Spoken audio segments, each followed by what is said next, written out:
Mulada kini biadi ini kini gibaya di kiat negi biadi drugs ki ai free di perlok le Jong ro. And see, people who are into drinking or addictions of various drugs, they will not just take for themselves, but freely give to their friends Kano as tam well. mangilay ingin ai mai ka gospel ke Jong belai. How much more?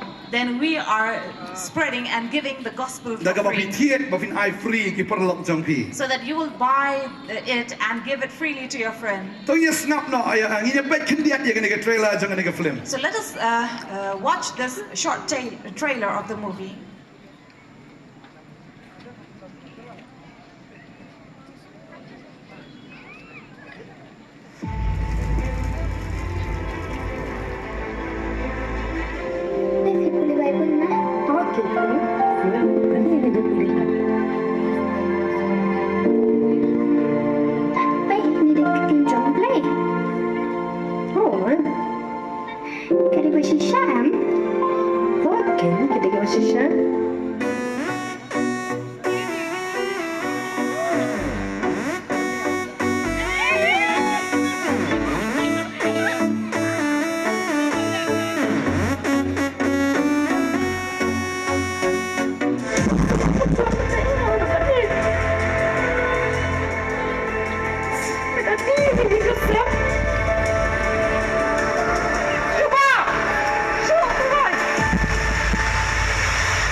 Praise Lord.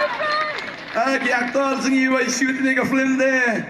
Pun sengi kelam ya tia akan ya dam. And many actors in this movie were not able to rest or take a break. Dan ki scenes lay hado benda syaitan.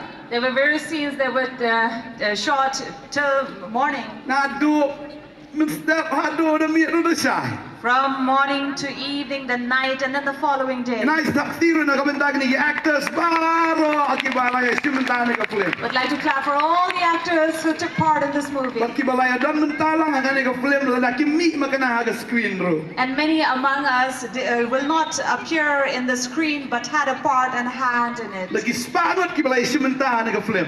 There are hundreds who took part in it. Kinai sakti sa scene am da Jong ki. Would like to clap for them. Hari ka po